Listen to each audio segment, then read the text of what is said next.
Shalom saudara sekalian, selamat berjumpa kembali di channel ini. Semoga Anda semua dalam keadaan baik-baik saja. Saudara sekalian, pada kesempatan kali ini kita akan merenungkan suara Tuhan yang menginginkan agar hidup kita berbuah lebat.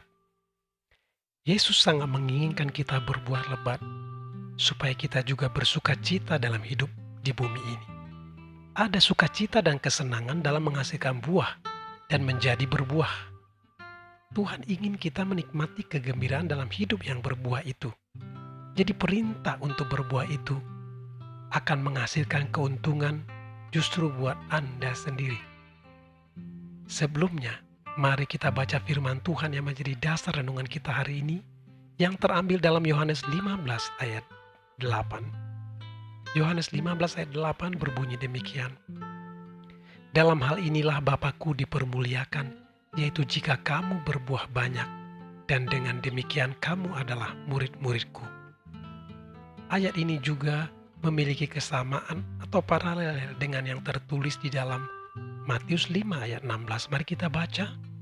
Demikianlah hendaknya terangmu bercahaya di depan orang, supaya mereka melihat perbuatanmu yang baik dan memuliakan Bapamu yang di surga. Amin. Saudara sekalian, dari kedua ayat tadi dapat kita sederhanakan bahwa jika hidup kita berbuah banyak dan terang kita bercahaya di depan orang, maka Bapa di surga akan dimuliakan. Apakah Anda rindu hidup Anda memuliakan Bapa di surga?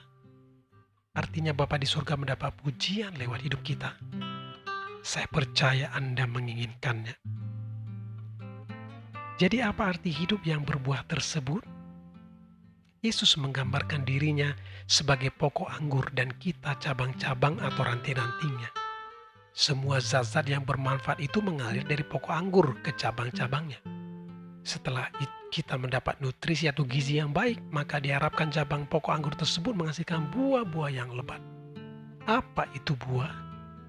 Buah itu adalah hasil dari nutrisi makanan yang berasal dari pokok anggur tersebut. Buah itu artinya sesuatu yang dapat dimakan oleh orang lain, dinikmati oleh orang lain. Artinya apa? Banyak yang dihasilkan hidup Anda yang bisa bermanfaat bagi orang lain. Sederhananya, hidup Anda harus berdampak atau berguna bagi dunia ini. Apa saja hasil hidup Anda itu?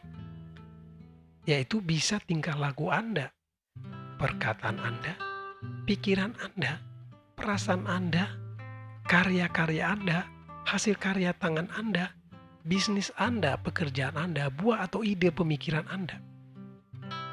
Dan jika kita mengembangkan semua itu untuk berguna bagi dunia ini, bagi sekeliling, bagi keluarga, bagi orang banyak, maka dengan demikian kita akan membuat Bapa di surga dimuliakan. Jadi bagaimana caranya supaya kita berbuah lebat? Yesus berkata dalam Yohanes 15 ayat 5 demikian bunyinya. Akulah pokok anggur dan kamulah ranting-rantingnya. Barang siapa tinggal di dalam aku dan aku di dalam dia, ia berbuah banyak. Sebab di luar aku kamu tidak dapat berbuat apa-apa. Dan kita lanjutkan dalam ayat 7 berbunyi demikian. Jikalau kamu tinggal di dalam aku dan firmanku tinggal di dalam kamu, dan seterusnya. Jikalau kamu tinggal dalam aku dan firmanku tinggal di dalam kamu. Jadi dari kedua ayat ini kita dapat kesimpulan cara untuk berbuah lebat. Yang pertama, kita harus tinggal di dalam Yesus. Artinya apa? Kita memiliki persekutuan yang erat dengan Yesus. Cara yang paling mudahnya adalah tentunya lewat doa kita. Di dalam doa kita bersekutu, membina hubungan komunikasi, ngobrol dengan Yesus. Kita memikirkan dia. Intim dengan Yesus Kristus. Yang kedua, firman-Nya tinggal di dalam kita. Hal ini yang seringkali dilupakan oleh orang percaya. Mereka menganggap sudah punya hubungan erat dengan Yesus melalui doa dan seterusnya. Namun ada yang kurang, yaitu apakah firman Yesus atau kata-kata Yesus itu tinggal dalam kita. Itu sebenarnya poin berikutnya. Untuk lebih jelasnya apa itu kata-kata atau firman Yesus itu artinya adalah ajaran Yesus atau pikiran Yesus atau perasaan Yesus atau prinsip Yesus atau nilai-nilai Yesus atau tingkah laku Yesus, apakah sudah tinggal di dalam hidup Anda? Menurut saya, kita mungkin sudah banyak bergaul dengan Yesus dalam doa-doa kita. Berikutnya mari kita tingkatkan dengan membuat ajaran Yesus tersebut tinggal dalam kita. Itulah yang membuat hidup kita berbuah banyak. Pelajarilah bagaimana Yesus merasa, apa pola pikirnya, apa prinsip tuh, nilai-nilainya, gimana dia cara bekerja. Pelajarilah itu dan jadikan itu tinggal dalam Anda. Jadi ketika kita membaca Alkitab, kita mencari tahu sebenarnya ajaran Yesus itu bagaimana, pola pikirnya gimana, perasaannya itu gimana sebenarnya, bagaimana cara dia bekerja, bagaimana dia bersikap kepada orang lain, bagaimana dia berespon akan sesuatu, apa yang terutama, hal yang utama yang dikerjakan Yesus, prioritasnya apa. Itu kiranya tinggal dalam hidup kita. Maka kita akan berbuah banyak. Sekali lagi, ketika Anda membaca Alkitab, cari tahulah seperti apakah pola pikir Yesus, bagaimana dia merasa, bagaimana sih cara dia bekerja, apa sih yang paling diinginkan oleh Yesus. Ketika di bumi ini, apa yang menjadi tujuannya? Ketika dia bertemu orang, apa yang paling menggerakkan hatinya? Cari tahu. Hal-hal itulah yang akan mendorong Anda dan saya untuk berbuah banyak dalam hidup ini. Segala karya dan pencapaian untuk sukses kita di bumi ini kiranya lahir dan terinspirasi karena ajaran atau apa yang ada dalam Yesus tersebut tadi. Kiranya renungan ini mengingatkan kita kembali untuk tinggal dalam firman, dalam ajaran Yesus, dalam nilai Yesus, dalam perasaan Yesus, dalam tingkah laku Yesus, dalam tujuan Yesus, supaya kita berbuah banyak dalam apa yang kita hasilkan dalam hidup. Dengan demikian Bapa di surga dimuliakan lewat hidup kita. Bapa di surga akan tersenyum lewat hidup kita. Hidup kita sebab berdampak bagi banyak orang. Kiranya firman ini menjadi berkat bagi kita semua. Tuhan Yesus memberkati. Mari kita berdoa.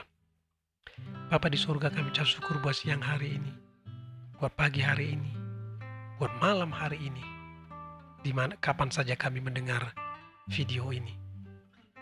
Bapa, kami berterima kasih buat firman yang sudah kami dengar, bahwa Tuhan sangat ingin kami berbuah banyak, berbuah lebat. Sebab ada joy, ada sukacita, ada fun, ada kegembiraan ketika kami berbuah, sebab itu untuk keuntungan kami sendiri. Ketika kami terinspirasi dengan firman yang tinggal dalam kami, artinya apa? Hidup Yesus, pikiran perasaan Yesus, nilai, tujuan Yesus, apa yang paling penting, prioritas Yesus ada dalam kami. Maka ketika kami berkarya, ketika kami bekerja, berbisnis, ketika kami ngomong, ketika kami berpikir, ketika kami berkarya lewat hasil-hasil dengan perbuatan tangan kami, apa saja yang kami kerjakan terinspirasi dari itu, maka kami akan berdampak bagi orang lain, hidup kami berguna, dan Tuhan Bapa di surga dimuliakan lewat hidup kami. Terima kasih Bapa. Kami akan terus berbuah lebat seperti itu, sebab itulah yang Kau inginkan lewat hidup kami. Kami mau tinggal di dalam Yesus, bersekutu erat dengan Yesus dalam doa-doa kami, persekutuan kami. Dan kami akan mengizinkan ajaran Yesus, nilai, pikiran, perasaan Yesus, tingkah laku Yesus tinggal dalam kami.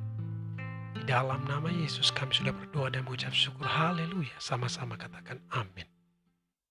Saudara sekalian, demikianlah podcast kita pada hari ini. Kiranya Anda diberkati. Jika Anda berkenan, bolehlah beri like, subscribe, dan komen video ini. Dan nantikan podcast saya berikutnya. Tuhan Yesus memberkati. Amin.